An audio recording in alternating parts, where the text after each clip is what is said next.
आज हमारे साथ जुड़े हैं मिस्टर एम.एस. महाला। बहुत सारे स्टूडेंट्स आज के टाइम पे ये बिलीव करने लगे हैं कि एनजीओ में काम करना तो अब एक वॉलंटरी वर्क है। हमारे सैलरीज जो हैं आप देखेंगे बहुत सारे कॉर्पोरेट से भी बेटर सैलरीज है नॉन प्रॉफिट। एचआर स्ट्रगल कर रहे थे कि यार मेरे को लोग नहीं मिल रहे हैं। सर आपने जैसे बहुत सारी इंटर्नशिप्स करी है एनजीओ के स्पेस में।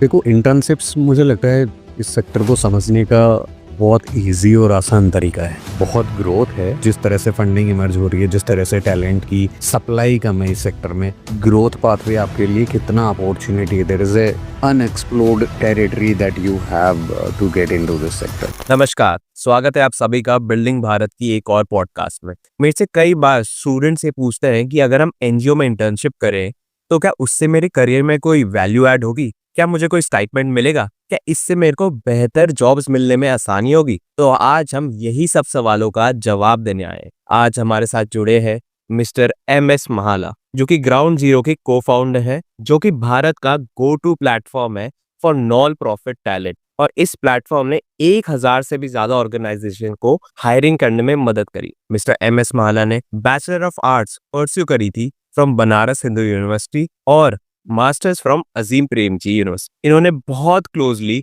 नॉन प्रॉफिट्स, रिक्रूटर्स और यंग प्रोफेशनल्स के साथ काम करा है। वो ये बहुत ही अच्छे से जानते हैं कि इम्पैक्ट सेक्टर को कैसे हायर करता है और क्या स्किल्स रिक्वायर्ड है ताकि हम इस स्पेस में अपना करियर बना सकें। Welcome to the podcast sir.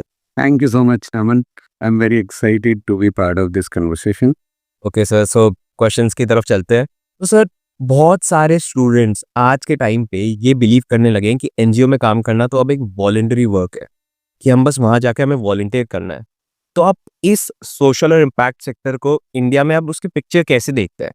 If you look at पिछले 10 साल पहले जब मैंने करियर स्टार्ट किया था, तब हमारे पेरेंट्स भी बोलते थे कि यार, या फिर आज भी जो नैरेटिव है गांव में कि चोला छाप है, या फिर ऐसे नैरेटिव है कि आप लोग सरवाइव कैसे करते हो। सो मैं कुछ डेटा एंड कुछ फैक्ट्स हैं।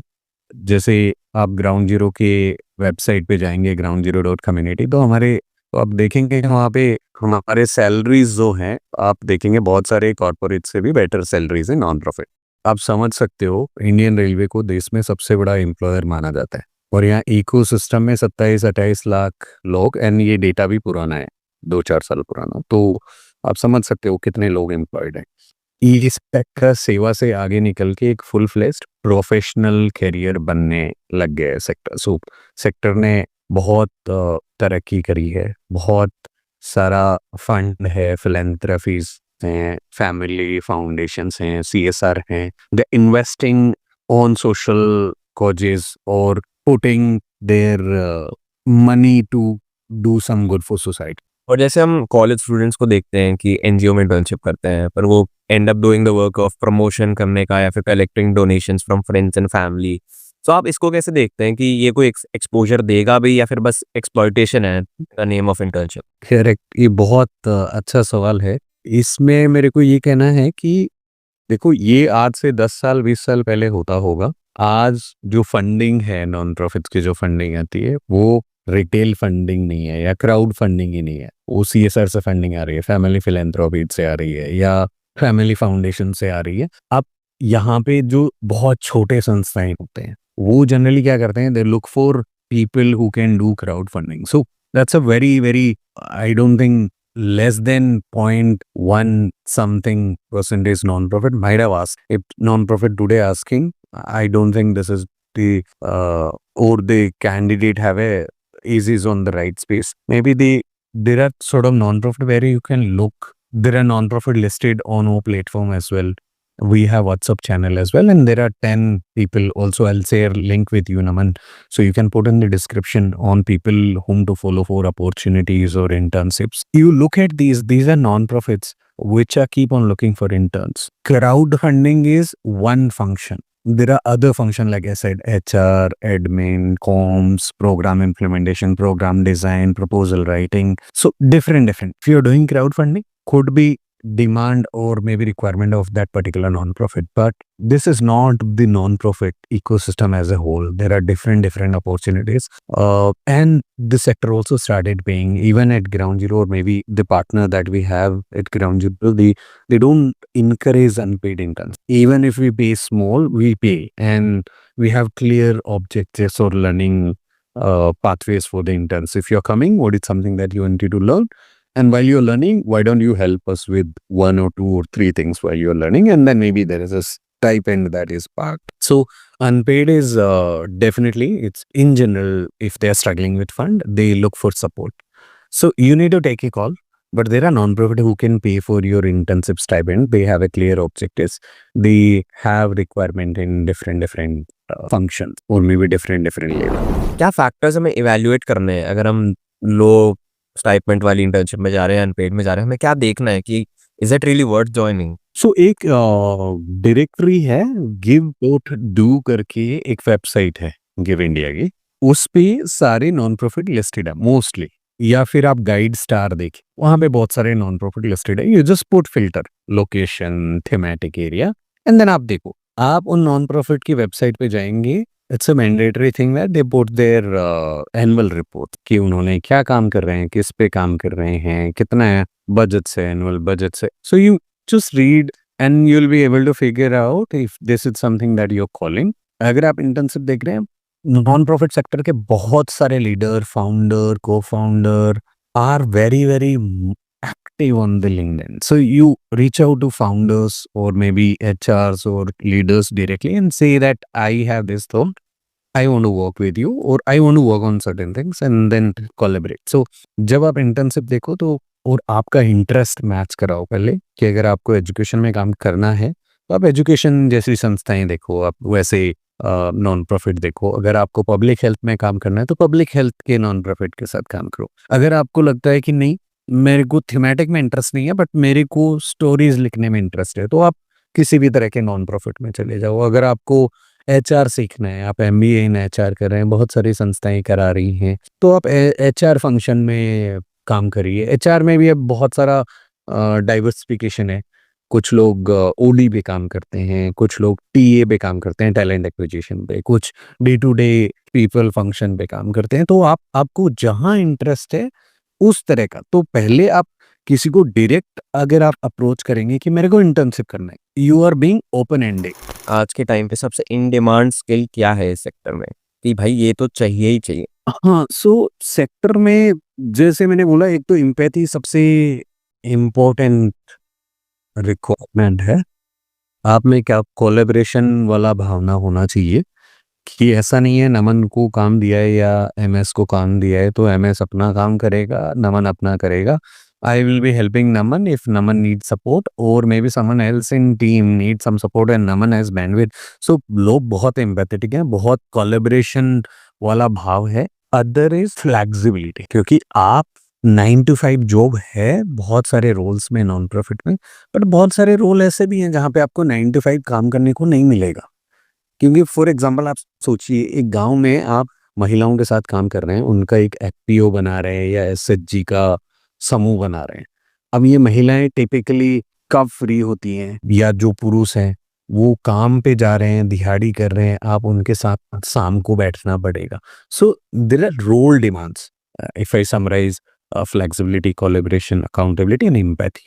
और बाकी जैसे रेज्यूमे के जो स्पाइक्स होते हैं कि कोई इंटर्नशिप के लिए अप्लाई कर रहा है या फिर कोई फ्रेशर अप्लाई कर रहा है, तो उसमें क्या देखा जाता है सबसे ज़्यादा कि फील्ड वर्क कर रहा है, राइटिंग, ऑपरेशंस, टेक, या फिर एकेडमिक्स की, या फिर कोई कॉलेज में कोई सोसाइटी को लीड कर रहा है? क्या देखा जाता है सबसे ज़्यादा? सो अगर आप कॉलेज में रह के अगर कुछ क्लब्स का पार्ट हैं तो डेफिनेटली हेल्प करता है, क्योंकि वो हमें वो भाव देता है कि आप इनिशिएटिव तो लेते हैं, आप कोलैबोरेशन भी कर रहे हैं अगर टीम के साथ काम कर रहे हैं. बस एक चीज जो हमने देखी है, जब आप इंटर्नशिप के लिए अप्लाई करें तो आप ईमेल हमेशा सही से लिखें, सब्जेक्ट लाइन अच्छा है और उसमें नोट लिखा है कि मैं ये करना चाह रहा हूँ और आपके साथ काम करना चाह रहा हूँ. क्योंकि आप स्टैंड आउट तभी करेंगे जब आप थोड़ा सा एक छोटा सा नोट भी लिख दें कि क्यों आपको से ग्राउंड जीरो के साथ काम करना है या बिल्डिंग भारत के साथ काम करना है. तो वो नोट हमेशा आपको स्टैंड आउट करता है और वो ये भी दिखाता है कि it's not a random application this person send to 100 org, but ये स्टैंड आउट करता है कि सोचा है, समझा है, बिल्डिंग भारत के बारे में थोड़ा बहुत पढ़ा है और थोड़ा समझता है। तो मतलब हमारे लिए इंटर्न से ज़्यादा एक्सपेक्टेशन नहीं है, बट इतना ही होता है कि वो इनिशिएटिव कितना ले पाते हैं और ओपननेस कितना है सीखने का। पर जैसे दो तीन अब मैं एनजीओ में एक्सपीरियंस ले लूँ, कोई भी इंसान आफ्टर कॉलेज, तो क्या उससे फिर I can transition into policy roles, CSR teams या कंसल्टिंग फर्म्स या कोई और जॉब्स में जाकर मेरे को हेल्प होगी, the transition will be smooth, और क्या फायदा होगा मेरा? सेक्टर में देखिए, जैसे कंपनीज में होता है वैसे ही सेक्टर में होता है कि आपको पर्टिकुलर रोल पे अप्लाई कर रहे हो तो आपको स्किल चाहिए हो। सो अगर मैं एग्जांपल लेता हूँ, सीएसआर में किसी को जाना है, तो सीएसआर में जाने के लिए फिर आपका काम होगा कि या तो आप, कुछ संस्थाएं हैं जो ग्रांट देती हैं सीएसआर में, कुछ क्या होती हैं कि वो खुद का इम्प्लीमेंट करती हैं कि ग्रांट में देंगे और खुद की एक टीम होगी जो प्रोजेक्ट पे भी काम करेंगे। मैं एक सीधा एग्जांपल लेता हूँ अजीम प्रेमजी फाउंडेशन का, कि वो खुद भी काम करते हैं कुछ शहरों, कुछ गाँव में, शहरों में, खुद ग्रांट भी देते हैं, खुद की यूनिवर्सिटी भी चला रहे हैं। या फिर रिलायंस फाउंडेशन आप देख लीजिए। अब यहाँ पे जब आप ग्रांट देने वाले रोल पे जाएंगे तो वहाँ पे कंप्लायंस एक फैक्टर होता है कि किसको ग्रांट दी जाए, कौन एलिजिबल है, किसको फंड करेगा फाउंडेशन। तो वो आपको तभी आ पाता है जब आप या तो आप वो लॉज वगैरह को जानते हैं या फिर उस कंप्लायंस से फैमिलियर हैं। तो आपको इंटरव्यूज में हेल्प होती है हायर करने में कि आप सीएसआर को समझते हैं, आप कंप्लायंस को समझते हैं। तो ऐसा नहीं होगा कि आप आएंगे और सीखेंगे। और जो आप वर्क कर रहे हो, ग्राउंड जीरो को बिल्ड कर रहे हो 5 साल से, सो आपको क्या मोटिवेशन आई ग्राउंड जीरो के प्रति कि मेरे को अब यही सेक्टर में ही काम करना है और मेरे को स्टूडेंट्स को ही हेल्प करना है? करेक्ट। सो मैं जब बीएचयू में था एंड देन बीएचयू में रहते रहते मेरे को ऐसे लगा कि 1 साल का गैप नहीं लेना है, क्योंकि मैंने 12th के बाद में ड्रॉप आउट लिया था बीसीए करते करते। तो मुझे ये डर था कि यार ये ट्रैजेक्टरी नहीं होना चाहिए। Then I spoke to a couple of people and then few people suggested that you are sort of kind of people who like working with people. तो मैं अजीम प्रेमजी यूनिवर्सिटी चला गया। वहाँ से जब मैं क्वेस्ट अलायंस में काम कर रहा था, मैंने ऑलमोस्ट 5 साल काम किया क्वेस्ट अलायंस के साथ। जब क्वेस्ट अलायंस के साथ काम कर रहे थे तो हमने बहुत सारी चीज़ें सीखी और उसी दौरान कोविड आ गया 2020-21 में। अब हमने क्या देखा, वो कोलैबोरेशन वाला भाव था, संस्था उसी पे काम करती थी। तो लिंक्डइन पे हमने हमारे बहुत सारे दोस्त या कलीग्स या सेक्टर में जो लोग हैं, उस टाइम पे बहुत सारा ले ऑफ हुआ था। अब पूरे इंडिया में अप्रोक्सीमेटली 13-14 करोड़ जॉब्स चले गए थे कोविड के दौरान। तो हमने देखा बहुत ज़्यादा एनजीओ सेक्टर में भी इफेक्ट है, but at the same time HR struggle कर रहे थे कि यार मेरे को लोग नहीं मिल रहे, अच्छे लोग नहीं मिल रहे। हमने सोचा हम दोनों चीज साइड को जानते हैं, तो हमने जॉब पोस्टिंग करना स्टार्ट किया कि जितने एचआर थे वो हमें भेज देते थे या हम उनकी वेबसाइट से निकाल के लिंक्डइन पे डालते थे। वो आज भी कर रहे हैं हम, हायरिंग इन सोशल सेक्टर हैशटैग से। ऑलमोस्ट 253 वीक्स हो गया है हमें, जो एवरी सैटरडे हम ये पोस्ट करते हैं। ये करते रहे हम अप्रोक्सीमेटली 125 वीक तक। फिर हमें लगा ये प्रॉब्लम का सॉल्यूशन नहीं है। फिर हमने सेक्टर को और स्टडी किया, काम कर रहे थे तो सेक्टर की समझ भी थी कि 7-8 साल हो गए थे। हमने रियलाइज किया कि सेक्टर स्ट्रगल कर रहा है, वाकई में स्ट्रगल कर रहा है। कि सेक्टर आज नॉन प्रॉफिट सेक्टर में सबसे बड़ी प्रॉब्लम है फंडिंग, और फंडिंग है प्रॉब्लम अप्रोक्सीमेटली 70% संस्थाओं का। But second biggest problem is the talent, वो है 61%। According to you, who should ideally join NGOs? कि ये मतलब is this a place like curated for arts और ह्यूमैनिटी स्टूडेंट्स, या फिर इंजीनियर्स को भी ज्वाइन करना चाहिए, कॉमर्स, या फिर हम एकेडमिक्स हटा भी दें? होना क्या चाहिए, एक भावना क्या होनी चाहिए अंदर इंसान के कि उसको जाना चाहिए इस फील्ड में? तो वैसा नहीं है, ये सेक्टर सिर्फ आर्ट्स वालों के लिए नहीं बना है। माई अदर को founder Sanjana is comes with the engineering background and I have so many friends, people, leader who come from diverse background. यहाँ पे टेकी भी आ रहे हैं, यहाँ पे लोग ऑक्सफोर्ड में, हार्वर्ड में, जेएनयू में या बड़ी बड़ी संस्थाओं में पढ़ के भी सोशल सेक्टर ज्वाइन कर रहे हैं। आई थिंक आपको वो चिंता नहीं करनी चाहिए या उसको फ्रेम नहीं करना चाहिए। बस सेक्टर में अगर आपको अच्छा लगता है लोगों के साथ काम करना, अगर आपको सोशल प्रॉब्लम्स पे काम करना अच्छा लगता है, आपको लगता है थोड़ा कम भी होगा या ज़्यादा भी होगा तो चल जाएगा, बट योर की focus is on how do you help people, communities, or maybe drive some of the new initiative which government can't drive it, maybe be it testing phase, be it pilot. और आपने बहुत सारी websites के बारे में बीच-बीच में बताया था, तो क्या आप एक बार उनको लिस्ट कर देंगे कि अपॉर्च्युनिटीज़, प्लेटफ़ॉर्म या कोई प्रोग्राम्स जो भी इंसान इस लगाना चाहता है उसको ये एक्सप्लोर करनी चाहिए? तो अगर आप यूजी में हैं और आप सेक्टर में घुसना चाहते हैं तो अजीम प्रेमजी यूनिवर्सिटी, टिस और शिवनाडर यूनिवर्सिटी कुछ मास्टर्स के प्रोग्राम रन करते हैं। आप अपने डिमांड के अनुसार आप प्रोग्राम दे सकते हैं। बहुत सारे आईआईटीज़ ने भी आजकल डेवलपमेंट स्टडीज स्टार्ट कर दिया है। कुछ यूनिवर्सिटी आईआईटी ने पब्लिक पॉलिसी के प्रोग्राम भी स्टार्ट कर दिए हैं। ये मास्टर्स डिग्री हैं, जैसे टिस है या 1-2 और यूनिवर्सिटी हैं, वो यूजी प्रोग्राम भी कराती हैं सोशल सेक्टर में घुसने के लिए।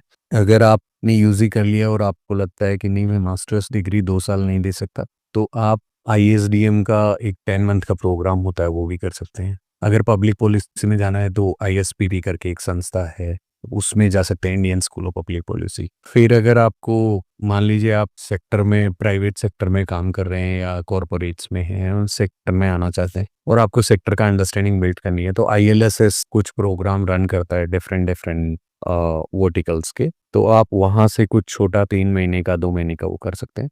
द अदर थिंग इज, ये सेक्टर में कोई ज़्यादा प्रेफरेंसेस नहीं है कि अगर आप ये कॉलेज से डिग्री करके आओगे तो ही आप सेक्टर में घुस सकते हो। आपके पास वही आपका सेल्फ लर्निंग अप्रोच और आपका थोड़ा बहुत बेसिक अंडरस्टैंडिंग होना चाहिए, तो आप करियर स्टार्ट कर सकते thank you so much sir, अपना समय निकाल कर आज हमारे साथ जुड़ने के लिए और अपनी जर्नी शेयर करने के लिए। I really enjoyed this conversation. Thank you Naman and thank you those are watching. ये कन्वर्सेशन मैं उम्मीद करता हूँ बहुत बेहतरीन है आपके लिए, सेक्टर के बारे में समझ बनाने के लिए। बिल्डिंग भारत और भी पॉडकास्ट करते हैं पब्लिक पॉलिसी पे और नए गेस्ट के साथ, तो आप फॉलो करिए अपनी अंडरस्टैंडिंग बनाने के लिए और बेहतर क्या इकोसिस्टम में हो रहा है।